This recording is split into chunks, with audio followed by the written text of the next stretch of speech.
What's up everyone?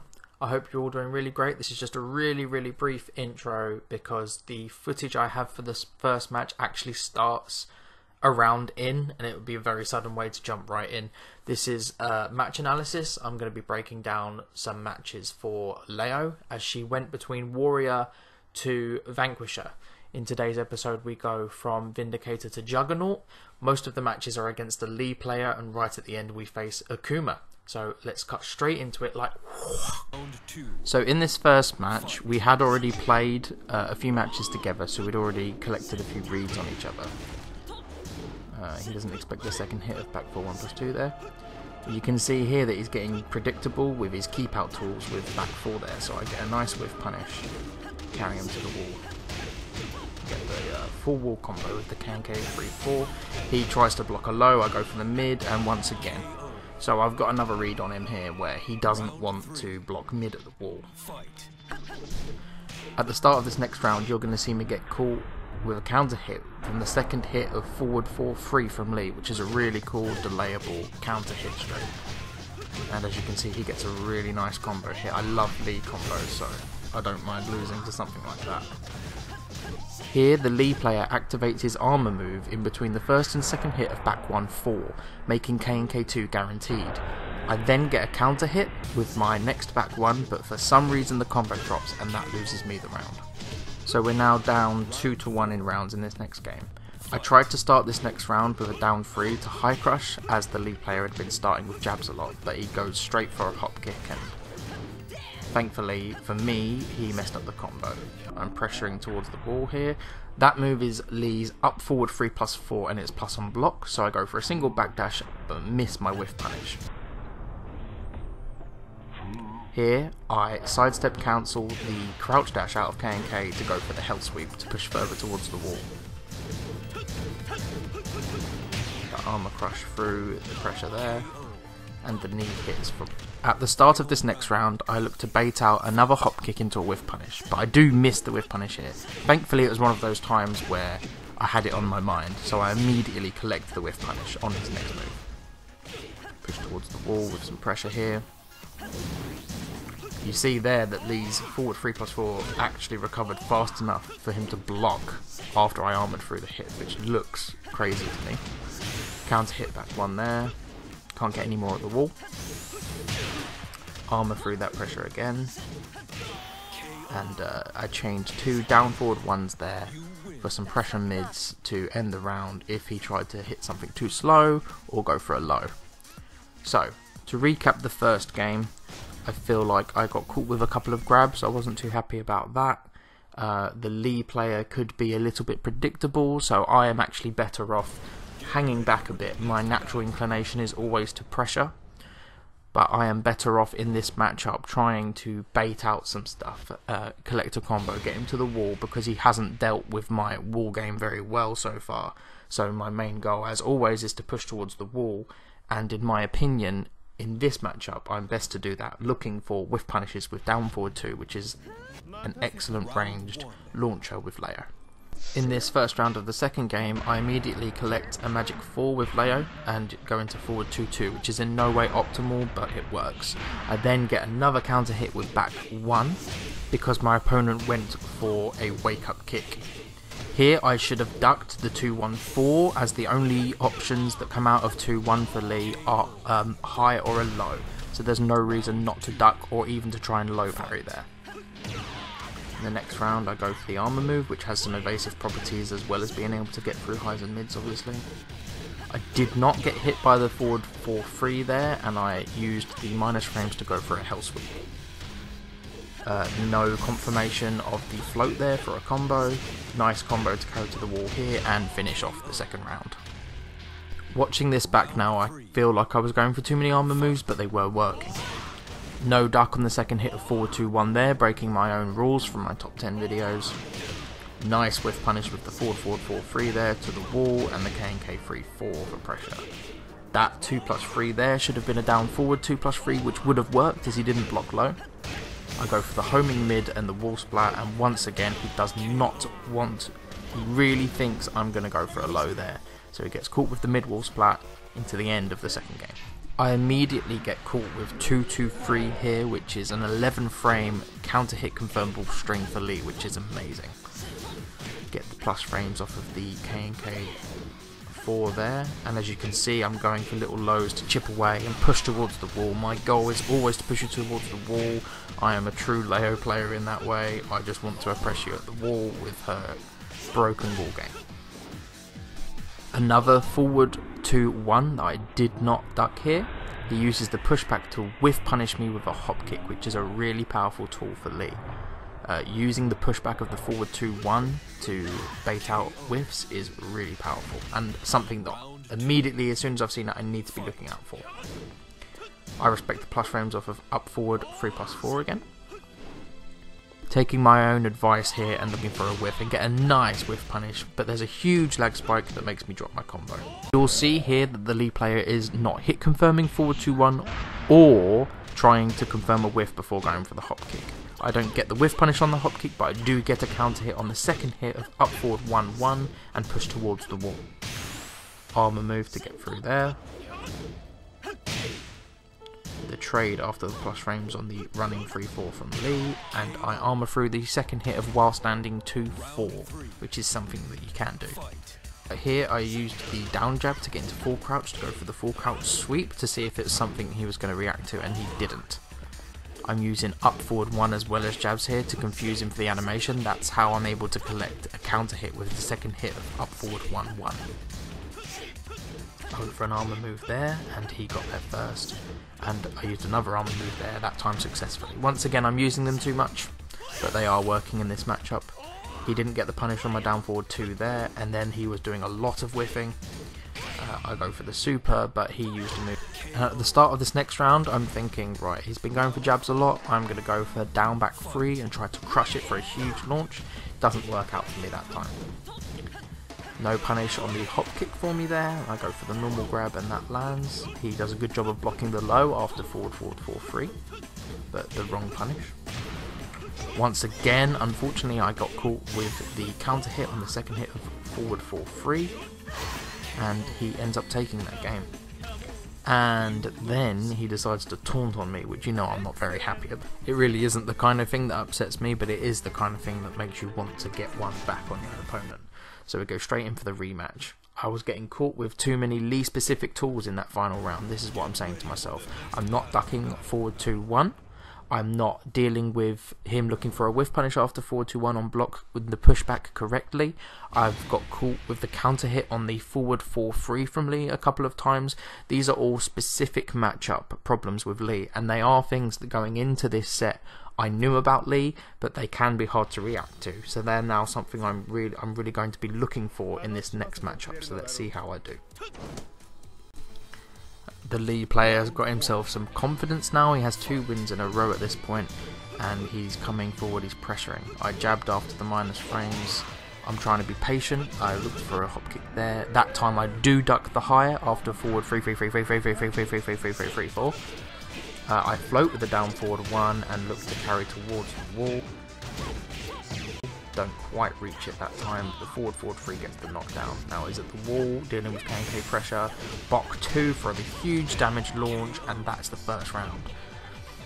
I'm trying to be patient, but I also know that this guy has some habits that I want to exploit. He does the right thing to duck the third hit after 1-2 from Leo there, as she only has a high or a low, but he stands back up and blocks the safe high.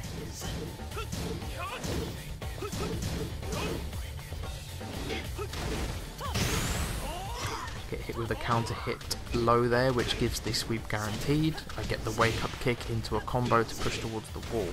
I used K&K2 there for the Oki. I get the counter hit on the stomp, which gives huge plus frames, and the rage drive finishes him off. So now I have my momentum back, and I feel like it's time for me to close this one out before he tries to get some of his. He has a bad conversion off of his combo there. I traded with the back 1 there, but that allows me to still use the counter hit properties, and I just get that K&K 3-4 at the wall.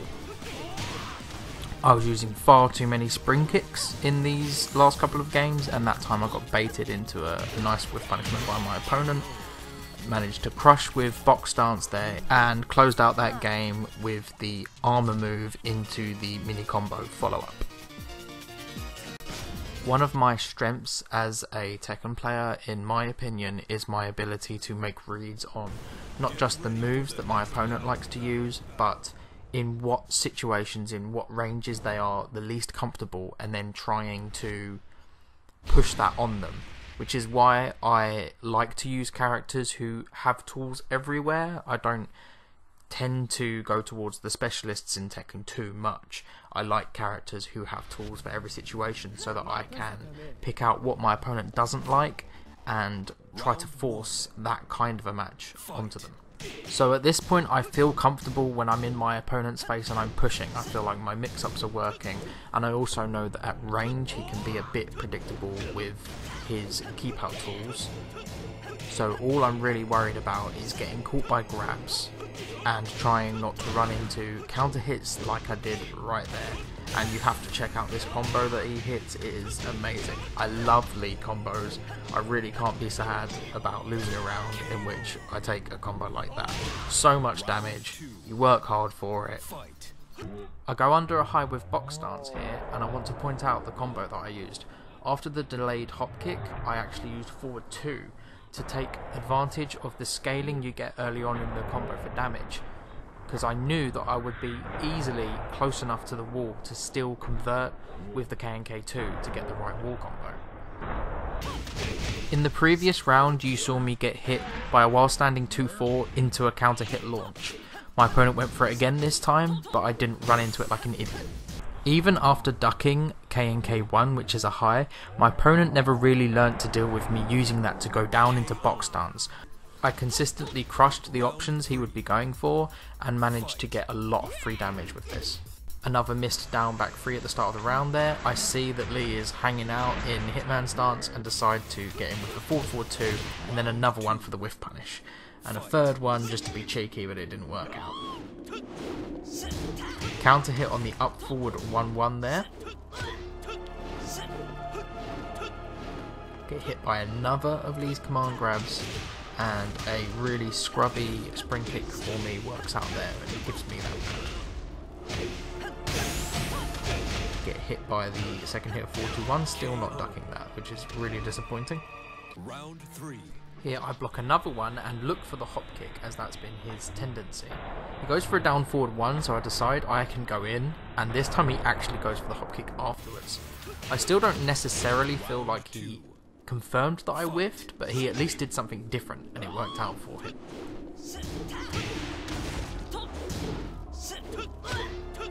After collecting the knockdown with up forward 3, I go into forward 3 for Oki as it hits on the ground. Rage drive to get some space from the wall and some plus frames, and my favourite, the KNK4 for the plus frames into a down forward 1. It's just a nice little frame trap when you're trying to close out the round. And I'm back. Sorry guys, but once again the last matchup that we're going to look at today, also my footage jumps in really suddenly, so it would have been weird to jump straight in and me just start talking when I've got a promotion match and there's quite a few things to talk about before we get into it. So that's our matches with Lee done for today. What did we learn? You have to watch out for the counter hits on back 4 and forward 4-3. You want to try and duck forward 2-1, forward 3-3-3-3-3-3-4, 2-2-3. There's quite a few highs that Lee has that you want to duck.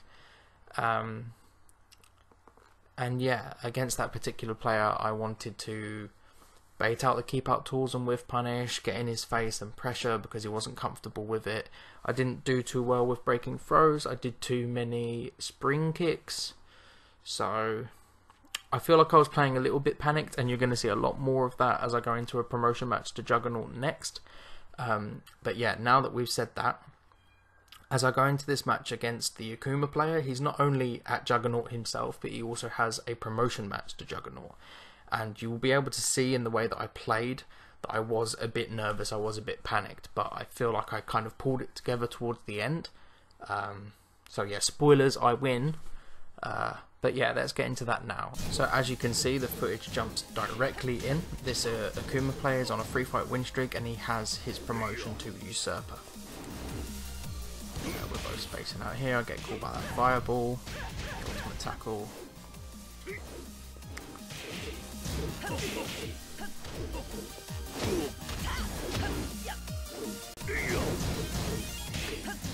Both of the Tatsus, one of them is always launch punishable and the other is -14. So the fact that I only punished with a jab there really wasn't great.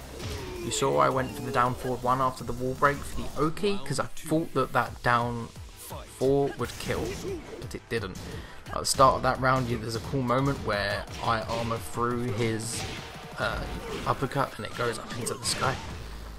Nice combo here, but he drops the ender and I get no kind of whiff punish or anything, any advantage there.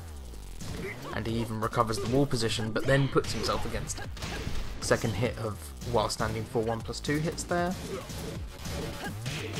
And here we're both just trying to find a bit of an advantage. I go for the safe up forward 4 for the knockdown, but he uses the invincible DP2 as he wakes up to get through whatever I try and do, as that move is invincible. The Tatsu once again, and I get a measly jab punish. That's really not good and really not the way I like to play. As you guys probably would be aware of, I'm very fond of punishment, and that's very shoddy work from me. Going for the back 1 after up forward 1-1 when it hits is really good. This spin animation gives you a hell of a lot of plus frames. As long as they're not backdashing, you get the K&K mix up for free there. Once again, now you're realising that he's happy to spend a bar just to get me off of him. Probably something to do with the fact that I'm playing Leo and he doesn't like that matchup. My panic hop kick actually really worked out for me here because it anti-aired and I managed to float into a combo. But you can really see how uncomfortable I am and how nervous I am going for a rage drive there rather than a rage art or even just a combo. But it did work out. The tackle managed to get there first and I take that second round. I need one more to get to Juggernaut. I'm feeling a little bit better, and as you can see, that is much more like me. A quick reaction and the launch punish to Akuma's 1-2 into the combo, taking him to the wall. Once again he spends another bar to get me off of him, and that was his last bar, and in this round I'm now thinking, okay, he's significantly less dangerous than he could be. I feel like I've got him here. The counter hit on the 4 of back 1-4, which guarantees the K&K2 once again. He gets very small damage here, but some carry. No whiff punish from me there on his down forward 2-1. Sidestepping the fireballs here, just waiting for my chance to kill him. He spends his bar there and doesn't get anything off of it. That's also good for me. He hits with the Tatsu, seems to have messed up, and I armor through there, and he gives away the match, performing Akuma's super, which I easily jump over, get the delayed hop kick into killing him, and we got to Juggernaut. Thanks very much to everyone who made it to the end of this video. I hope you enjoyed it a lot and you learnt something. I really enjoy making these videos, so more will come when we get to Usurper and then Vanquisher. Thanks very much everyone. As always, like, comment and subscribe, and I'll be back soon with more.